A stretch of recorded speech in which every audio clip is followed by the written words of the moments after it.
औज़ुबिल्लाहिमिनश्शैतानिर्रजीम बिस्मिल्लाहिर्रहमानिर्रहीम अस्सलाम वालेकुम। स्टूडेंट्स, उम्मीद करता हूँ कि आप सब खैरियत से होंगे और पिछले 5 वीडियो लेक्चर्स में हमने होम इंसर्ट डिज़ाइन लेआउट और रेफरेंसेस को डिस्कस किया था और आज के इस वीडियो लेक्चर में हम रिव्यू को डिस्कस करने जा रहे हैं। कल का जो वीडियो लेक्चर होगा हमारा, उसमें हम व्यू को डिस्कस करने के बाद अपने पहले वीक को कंप्लीट करेंगे। उसके बाद आपको इसके पीडीएफ नोट्स मिलेंगे जिनको आपको पढ़ना होगा और फिर हम अपने नेक्स्ट वीक यानी माइक्रोसॉफ्ट पावर पॉइंट से स्टार्ट करेंगे। स्टूडेंट्स, आज का वीडियो लेक्चर बहुत हमारे लिए इंटरेस्टिंग होगा और उन तमाम लोगों के लिए बहुत हेल्पफुल होगा जो अपने असाइनमेंट्स को और ज़्यादा बेहतर बनाने की कोशिश करते हैं या फिर वो इंडस्ट्रीज में कुछ एसओपीज और डॉक्यूमेंट्स बना रहे होते हैं या फिर ऐसा डॉक्यूमेंट बना रहे होते हैं जिसमें वो ये नहीं चाहते कि कोई और उसे एडिट कर सके या उसे यूज कर सके। स्टूडेंट्स, हमारे पास अब यहाँ पर सबसे पहले मौजूद है एडिटर। जब आप पूरा डॉक्यूमेंट कंप्लीट कर लेते हैं तो कंप्लीट करने के बाद आप इस एडिटर पे क्लिक करते हैं। जैसे ही आप इस एडिटर पे क्लिक करते हैं तो आपके सामने स्क्रीन पर आपको यहाँ पर नजर आता है कि आपके पूरे डॉक्यूमेंट में टोटल 18 स्पेलिंग एरर्स हैं और 8 ग्रामर एरर्स हैं। जब आप इस पर क्लिक करते हैं तो ये आपके सामने उन एरर्स को भी ले आता है। यानी यहाँ देखें, ये जो रेड लाइन बनी हुई है अडोबे राइटर, ये एरर बता रहा है। मैं इस पर जब राइट क्लिक करता हूं तो मैं यहाँ पर वो मुझे ये बताता है कि आप इसकी स्पेलिंग चेंज कर सकते हैं, कहीं आपने गलत तो नहीं किया था टाइप। और अगर आप कहते हैं कि नहीं, मैंने ये वर्ड बिल्कुल सही टाइप किया था, तो आप यहाँ पर इसे ऐड टू डिक्शनरी कर देते हैं, यानी आइंदा कभी ये इस वर्ड को गलत नहीं मानेगा।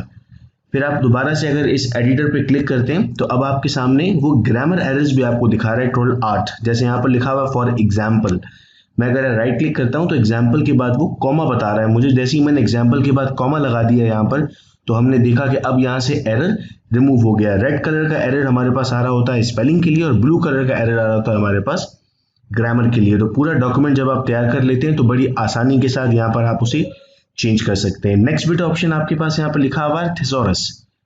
आप लेट सपोज आपने यहाँ पर एक वर्ड को सिलेक्ट किया और वो वर्ड है अरेंज। ये उन स्टूडेंट्स के लिए जो अपने रिसर्च पेपर को लिख रहे होते हैं, अगर प्लेजरिज्म आता है उसमें और प्लेजरिज्म को रिमूव करना होता है, वर्ड्स को चेंज करना होता है। जैसे ही आपने अरेंज पर यहाँ सिलेक्शन किया और आपने थिसॉरस को क्लिक किया तो यहाँ पर अरेंज के जितने भी आपके पास सिनोनियम्स हैं वो सारे आपके पास यहाँ पर आ गए। Decided, agreed, set, settled, organise, prescribe, prepared. यानी इस लफ्ज अरेंज के बजाय आप कुछ यहाँ से लिख सकते हैं। लेट सपोज अगर मैं यहाँ पर बुक को सिलेक्ट कर देता हूँ और बुक को सिलेक्ट करने के बाद मैं इस ऑप्शन की तरफ जाता हूँ तो मेरे पास बुक से रिलेटेड जितने भी वर्ड्स हैं वो सब आ जाएंगे। Volume, tome, manuscript, paperback, hard cover, hardback, reserve, order. इनमें से कोई सी भी, जैसे बुक के बहुत सारे मतलब होते हैं ना, हम कहते हैं होटल बुक कर लिया, रूम बुक कर लिया, यानी रूम रिजर्व कर लिया, हमने इंगेज कर लिया। लेट सपोज अगर मैं यहाँ पर अकॉर्डिंग को सिलेक्ट कर लेता हूं और यहाँ पर थिसॉरस की तरफ जाता हूं तो अब मेरे पास giving, conferring, affording, allowing, permitting, ये तमाम के तमाम इसके जो सिमिलर मीनिंग वर्ड्स हैं वो आपके सामने यहाँ पर आ जाएंगे। तो बहुत हेल्पफुल होगा आपके लिए। नेक्स्ट बिट ऑप्शन आता है हमारे पास वर्ड काउंट का। अगर मैं इस वर्ड काउंट पर क्लिक करता हूं तो मुझे यहाँ पता लगता है कि टोटल हमारे पास 2 पेजेस हैं। वर्ड्स कितने हमारे पास, कैरेक्टर्स कितने, टोटल पैराग्राफ्स कितने और कितनी लाइंस यूज हुई है। अगर स्टूडेंट्स मैं चाहता हूं कि एक पर्टिकुलर एरिया का, यानी ये जो 2 लाइंस मैंने यहाँ पर मालूम करनी है इसमें कि कितने वर्ड्स हैं, तो मैं जब सेलेक्ट करके लिखूंगा तो टोटल एक पेज है, 32 वर्ड्स हैं, कैरेक्टर्स 142 हैं, बगैर स्पेस का, विद स्पेस अगर जाएं तो 174 है। टोटल एक पैराग्राफ है और 2 लाइंस हैं। तो एक पर्टिकुलर एरिया को भी आप सिलेक्ट करके मालूम कर सकते हैं और इसके अलावा भी आप मालूम कर सकते हैं। स्टूडेंट्स, अब नेक्स्ट फीचर की तरफ बढ़ते हैं और बहुत ही इंपॉर्टेंट फीचर ये है कि आप अपने पूरे वर्ड डॉक्यूमेंट को कन्वर्ट कर सकते हैं किसी और लैंग्वेज में। फॉर एग्जांपल मैं यहाँ ट्रांसलेट पे जाता हूँ और करता हूँ ट्रांसलेट डॉक्यूमेंट। जब मैं ट्रांसलेट डॉक्यूमेंट की तरफ जाता हूँ तो मुझसे पूछा जाएगा कि मैं किस लैंग्वेज से किस लैंग्वेज की तरफ जाना चाह रहा हूँ। तो इस वक्त मेरा डॉक्यूमेंट इंग्लिश में है और मैं इसे चाइनीज ट्रेडिशनल जबान में ट्रांसलेट करना चाहता हूँ। तो जैसे ही मैं ट्रांसलेट पर क्लिक करूंगा मेरा ये पूरा का पूरा वर्ड डॉक्यूमेंट चाइनीज लैंग्वेज में ट्रांसफर हो जाएगा। वो लोग जो इंडस्ट्री में काम कर रहे होते हैं और दूसरी कंट्रीज में डील कर रहे होते हैं, उन्हें इंसर्ट्स भेजने होते हैं, पैकेजिंग मटेरियल भेजना होता है या लिटरेचर भेजना होता है। ये देखिए इस वक्त पूरा डॉक्यूमेंट चाइनीज में कन्वर्ट हो चुका है। ये जो आपके पास एक वर्ड डॉक्यूमेंट था अब वो चाइनीज डॉक्यूमेंट बन चुका है और मैं अगर किसी चाइना में किसी बंदे को भेजूंगा तो वो बड़ी आराम से इस डॉक्यूमेंट को पढ़कर केमिस्ट्री समझ सकता है, चूंकि ये सेकेंड ईयर केमिस्ट्री इस वक्त हमारे सामने मौजूद थी। तो आप पूरा वर्ड डॉक्यूमेंट बड़ी आसानी के साथ कन्वर्ट कर सकते हैं। बहुत सारे बच्चे इन टूल्स को अलग से ढूंढ रहे होते हैं, आपके माइक्रोसॉफ्ट वर्ड में ये तमाम टूल्स ऑलरेडी मौजूद हैं। अब हम दोबारा से बेटे अपने इंग्लिश वर्जन की तरफ आते हैं, जो डॉक्यूमेंट इंग्लिश में मौजूद था हमारे पास।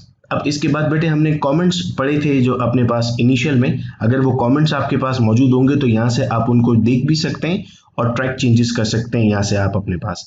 ये एक इंपॉर्टेंट एरिया होगा हमारे पास। हम इस पर आते हैं रिस्ट्रिक्ट एडिटिंग। अब मैं यहाँ पर चाहता हूँ कि मेरे डॉक्यूमेंट को कोई और एडिट ना कर सके, तो मैं यहाँ पर कुछ रिस्ट्रिक्शंस लगा देता हूँ। रिस्ट्रिक्शंस मेरे पास क्या क्या है? रिस्ट्रिक्शंस मेरे पास हैं कि मैं इस डॉक्यूमेंट को रीड ओनली बना सकता हूँ, यानी जिसके पास भी डॉक्यूमेंट जाएगा, मैं जिसको भी डॉक्यूमेंट भेजूंगा वो सिर्फ इस डॉक्यूमेंट को पढ़ सकता है, मगर इस डॉक्यूमेंट में कुछ एडिट नहीं कर सकता, इससे कुछ कॉपी नहीं कर सकता, इसमें कुछ पेस्ट नहीं कर सकता। तो आपका डॉक्यूमेंट एक लिहाज से सेव हो जाता है अगर आप किसी को ईमेल कर रहे होते हैं। अगर आप एक्सेस देते हैं तो वो उसको चेंज कर सकता है, लेकिन अगर आप एक्सेस यहाँ से नहीं देते, आप यहाँ से किसी को भी क्लिक नहीं करते, किसी को भी एक्सेस नहीं देते, तो फिर वो उस डॉक्यूमेंट को ओपन नहीं कर सकता। आप यहाँ पर परमिशन, रिस्ट्रिक्ट परमिशन पर अगर जाते हैं तो कुछ और आपके पास ऑप्शन आ जाते हैं कि आप और क्या क्या रिस्ट्रिक्शन लगाते हैं। आप रिस्ट्रिक्शन लगाते हैं कि वो उसमें कुछ चेंज नहीं कर सकता या फिर वो उसमें कुछ एडिट नहीं कर सकता। आप उसमें चाहें तो इस ऑप्शन से उसकी एक्सपायरी भी मेंशन कर सकते हैं कि आप इसमें एक्सपायरी दे देंगे, डॉक्यूमेंट इस वक्त पर आकर एक्सपायर हो जाएगा। आप यहाँ से चाहें तो उसे प्रिंट रोकने का भी ऑप्शन ऐड कर सकते हैं कि वो आपके वर्ड डॉक्यूमेंट को प्रिंट भी नहीं कर सकता, वो चाहे तब भी उसे प्रिंट नहीं कर सकेगा। तो ये तमाम के तमाम ऑप्शंस आपको यहाँ से मिल जाते हैं। स्टूडेंट्स, ये वो रीजन था आपके लिए जो मोस्ट इंपॉर्टेंट होगा जब आप बात करते हैं किसी भी डॉक्यूमेंट को किसी को भेजने के लिए, जब आप ईमेल कर रहे होते हैं और ये वाला एरिया डॉक्यूमेंट कंप्लीट करने के बाद मिलता है। बहुत सारी क्वेरीज आप लोगों की तरफ से आ रही थी कि जो फीचर्स मैं आप लोगों को यहाँ दिखा रहा हूँ वो फीचर्स आपके वर्जन में मौजूद नहीं है। इस वक्त मैं 2016 वर्जन यूज कर रहा हूँ बेटे, और इंशाल्लाह जैसे ही हमारे 7 दिन कंप्लीट होंगे मैं आपको जो असाइनमेंट दूंगा उस असाइनमेंट से पहले मैं आपको एक लिंक भेजूंगा जिसके जरिए आप माइक्रोसॉफ्ट ऑफिस 2016 अपने सिस्टम्स में डाउनलोड कर सकेंगे। उसके बाद ये तमाम के तमाम फीचर्स आपके पास ओपन होते रहेंगे। जो रजिस्टर्ड पार्टिसिपेंट्स हैं ये सिर्फ उन्हीं को मिल रहा होगा। अगर आपको भी ये लिंक चाहिए होगा तो आप भी रजिस्ट्रेशन करवा लें। रजिस्ट्रेशन का तरीका आपको मालूम है, इस चैनल का स्क्रीनशॉट आपको भेजना है 0333224331 पर। अटेंडेंस लगा लीजिएगा जो रजिस्टर्ड पार्टिसिपेंट्स हैं, ताकि कोर्स कंप्लीट होते वक्त उनकी अटेंडेंस की बुनियाद पर उन्हें सर्टिफिकेट ऑफ पार्टिसिपेशन इशू किया जा रहा होगा। बहुत शुक्रिया इस वीडियो लेक्चर को सुनने का। अपना बहुत ख्याल रखिएगा बच्चों। अल्लाह हाफिज।